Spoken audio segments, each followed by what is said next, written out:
안녕하세요. 박미수 원장입니다. 항상 구독해 주시고 좋아요를 눌러 주셔서 진심으로 감사드립니다.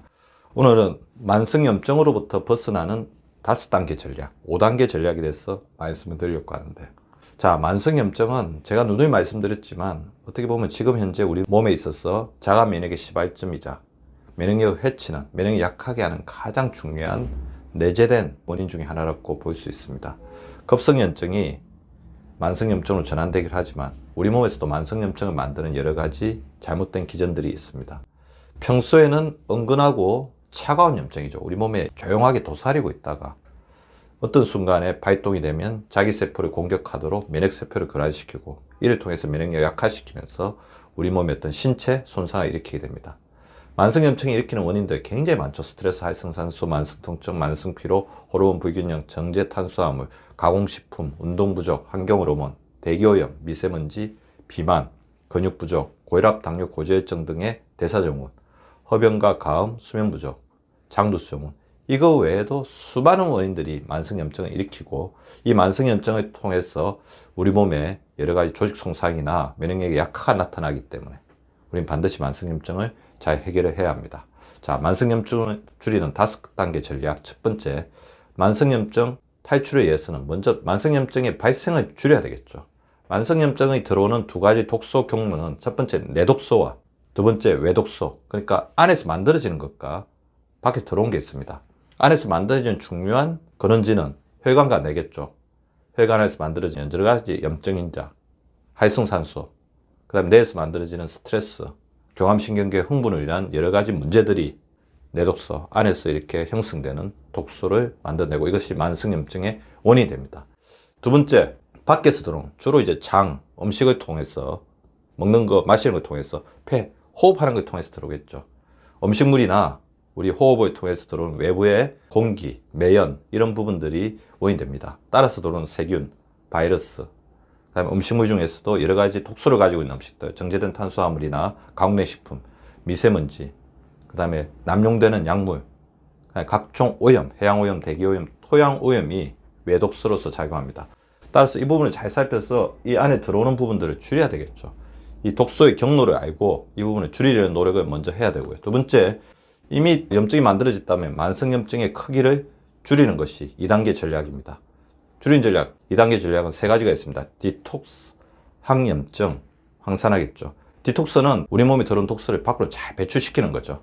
자, 물을 먹고 땀나는 운동을 해야 됩니다. 유산소 운동과 근력 운동을 적절히 하면서 물을 마시면서 독소가 빠져나가도록 해주셔야 되는 거죠. 호흡을 하면서 우리 공기 중으로 들어오는 여러 가지 독소들을 제거하기 위해서는 제가 항상 알려드린 것처럼 바이러스나 세균이 인접하면 마스크 쓰고 막아야 되고 코로 호흡하는 게 중요하죠. 코로 들이마시고 3초 삼고 입으로 쑥 내쉬고, 그래서 코호흡, 입호흡이 아니라 코호흡을 해주시고 숨차 운동을 해서 우리 폐 속에 들어있는 여러 가지 염증 물질들을 밖으로 배출시켜 줘야 됩니다. 자, 림프 마사지. 저는 이제 탁구공이나 테니스공 같은 경우 겨드랑이를 지그시 자극해 주는 것을 시간이 날 때마다 하고 있는데, 정맥 옆에서 항상 우리 몸을 위해서 고생하고 있는 림프가 적절하게 마사지 되면서 림프 안에 순환이 잘 되도록 하는 림프 마사지를 해주시기 바랍니다. 그리고 간혹 장도 디톡스 시켜주는 게 중요하죠. 그래서 한 달에 한 번 정도 간단한 단식, 주말 같은 경우는 골라서 단식하는 것도 그렇게 나쁜 방법은 아닐 것 같습니다. 꼭 그러지 않다면 물이나 이제 채소, 과일 정도만 섭취하시면서 다른 가공된 식품이나 정제된 식품들은 조금 멀리하는 날을 하루 정도 두는 것도 장의 디톡스를 해서 필요할 것 같습니다. 두 번째, 항염증입니다. 염증을 줄여야 됩니다. 자, 필요할 때는 항히스타민제나 진통제를 써서 이 염증이 과도하게 통증이나 가려움증, 알러지 이런 걸로 나가지 않게끔 막아주는 전략도 필요하고요. 두 번째는 자극하지 않는 게 중요하죠. 가장 대표적인 것 중에 하나가 아토피 피부염 습진입니다. 계속 끓으면 끓을수록 더욱더 심해지죠. 그래서 자극하지 않는 게 중요하고, 통증이 있다면 사용하지 않고 아끼는, 자, 그래서 쿨링입니다. 이렇게 쉬게 해준다는 거죠. 깔아앉혀 준다는 거죠. 심할 때 항히스타민 진통제 약물을 주치의 사용해서 적절하게 사용하고, 자극하지 않는 것, 과도하게 끓거나 이 부분을 계속해서 자극하지 않는 게 굉장히 중요할 것 같고, 염증 있고 피로 가로를 호소하면 사용하지 않고 아끼는 전략, 항염증 전략이 필요할 것 같고요. 그 다음에 우리 몸에 들어와 있는 여러 가지 활성산소가 우리 몸을 산화시키는 것을 막기 위해서 중화시키는 작업을 해야 되죠. 비타민하고 미네랄이 중요합니다. 비타민과 미네랄, 항산화 물질은 활성산소 우리 몸 해치지 못하게 황산화 작용을 해주죠. 채소와 과일을 풍부하게 섭취해야 된다. 제철 과일, 제철 채소입니다. 그리고 이 스트레스가 굉장히 심하고 활성화성 많이 분비될 때는 자기 몸에 맞는 비타민이나 미네랄을 조금 섭취하는 것도 좋을 것 같아요. 저 같으면 최근에 면역력을 보호하기 위해서 아침에 와서 이제 먹는 게 유산균, 그 다음에 폐를 위해서는 홍삼이라든지 폐기능이 좋다고 알려진 여러 가지 음식들, 그 다음에 혈관에 위해서는 오메가3, 비타민 A, C, E, B 같은 제품들을 번갈아가면서 조금씩 복용을 하고 있어요. 남용하지 않고 적절하게 자기 건강에 맞게끔 현명하게 사용하는 지혜가 필요합니다. 세 번째, 만성염증의 만성염증이 연결돼서 계속 확산되는 것을 막는 게 중요하죠. 자, 만성염증은 만성피로와 만성통증으로 갑니다. 그리고 장과 폐에 만성염증이 서로 섞이지 않도록 하는 게 중요하고, 뇌에 있는 만성염증이 호르몬으로 연결시켜서 호르몬을 교란시키지 않도록 하는 게 중요합니다. 만성피로는 휴식이죠. 그리고 일을 정리해야 됩니다.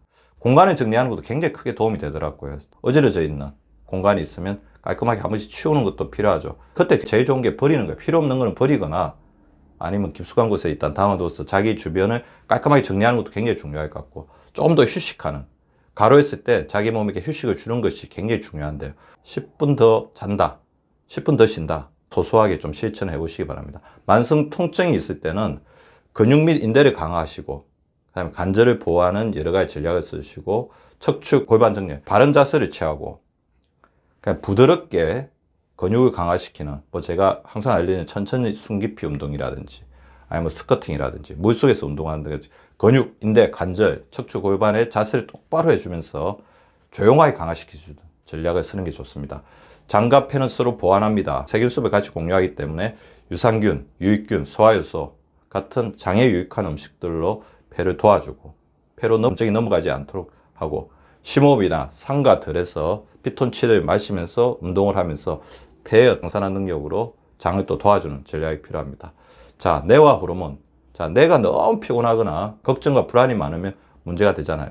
그래서 뇌를 위해서 낯선 자극을 주면서 창조적인 생각이 날 수 있도록 시냅싱을 해주고, 그다음 생각 중지 훈련을 주기적으로 해주는 게 중요하죠. 호르몬이 우리 또 뇌에 좋은 도움을 줄 수 있어요. 대표적으로 세로토닌, 옥시토신이죠. 10피 10칭, 하루에 10번 웃고 10번 칭찬하자. 그리고 힘든 일이 있으면 사랑하는 사람, 친한 친구에게 털어놓고 자기의 근심을 나누자. 이런 전략들을 쓰면서 뇌와 호르몬의 상호 보완적인 만성염증을 막는 협력 체계를 구축하시기 바랍니다. 네 번째, 만성염증을 악화시키는 뇌 예민성입니다. 만성염증이 몸의 질환이지만 이 부분이 더욱더 강하게 악화시키면서 이 부분 자체가 자신을 괴롭히는 삶의 지곡이 되는 데는 너무 걱정하고 여기에 매몰되는 뇌 예민성이 있거든요. 그래서 성격적인 둔감성이 굉장히 중요해요. 통증이나 외부에서 들어오는 자극이나 화가 나거나 분노가 생기려는 마음을 억누르는 민감해진 성격을 둔감하게 하는 훈련들을 이제 끊임없이 해주시고요. 그러려면 정보를 줄이는 게 굉장히 중요합니다. 뇌는 비울수록 건강해집니다. 부정적 생각과 감정을 줄이면, 그래서 한 2가지만 해주십시오. 낮에 시간 날 때마다 생각 중지 훈련을 한다. 일주일에 하루 정도는, 그러니까 힘들다면 반나절 정도는 바깥 들어오는 정보를 완전히 차단한 채 가만히 있는, 어떻게 보면 오롯이 자기만의 공간을 가지는 정보 줄이기 효율 같은 것을 가지는 것도 굉장히 좋습니다. 회복 탄력성이 중요하죠. 그래서 자존감, 자신을 끊임없이 사랑하십시오. 내가 우선입니다. 그래서 가끔은 내가 최고야, 그리고 나를 더욱더 사랑하자는 주문 같은 거를 외워보시는 것도 도움이 될 것 같습니다. 그리고 염증 없는 진짜 땡땡으로 돌아가라. 5단계인데요. 자, 결국에는 이제 우리가 염증을 줄이기 위해서는 염증을 만드는 외부의 독소를 줄여야 됩니다. 그리고 내부의 독소가 발생하는 것을 막아줘야 됩니다. 진짜 음식, 가짜 음식이 아니라 진짜 음식, 자연과 가까운 음식, 덜 가공되고 혈당 지수가 낮고 제철에 자기 땅에서 나면서 푸드 마일리지가 적은, 그러니까 자기 가까이에 있는 토양에 제철 과일, 제철 채소 이런 음식들을 드시면서 진짜 음식으로 다가가려는 노력을 기울이셔야 됩니다. 진짜 활동을 하셔야죠. 자연으로 나가서 운동하시고 걷고 자세를 항상 펴주면서 조금 더 바른 자세로 진짜 활동을 해주시기 바랍니다. 진짜 마음이 중요하죠. 마음을 잘 정리하고 비우면서 자기 마음을 들여다보고 좀 더 여유롭고 너그러운 마음으로 세상을 바라보려고 하고, 화가 나더라도 오히려 조금 호흡을 고르면서 한번 생각해보고, 걱정이 되면 너무 쓸데없는 걱정은 매무되지 말고 운동을 한다든지 활동을 하면서 그 생각을 좀 날려보내고, 그런 것도 굉장히 중요하겠죠. 마지막으로 진짜 수면이 굉장히 중요합니다. 현대인들의 생체 리듬이 지나친 문명화로 인해서 낮과 밤이 섞이면서 우리 몸이 점점 더 나빠지고 있거든요. 낮은 낮, 밤밤. 낮은 낮답게 빛을 쬐십시오. 밤은 밤답게 어둡게 빛과 소음을 제거하고 주무시기 바랍니다. 오늘 제가 말씀드린 만성염증 줄이는 5단계 전략 잘 실천하셔서 건강하고 행복한 생활을 재조직화 해보시기 바랍니다. 구독과 좋아요는 박미수 박사 TV를 지속시키는 생명력입니다. 많이 구독해 주시고 좋아요를 눌러 주시기 바랍니다. 항상 감사드립니다.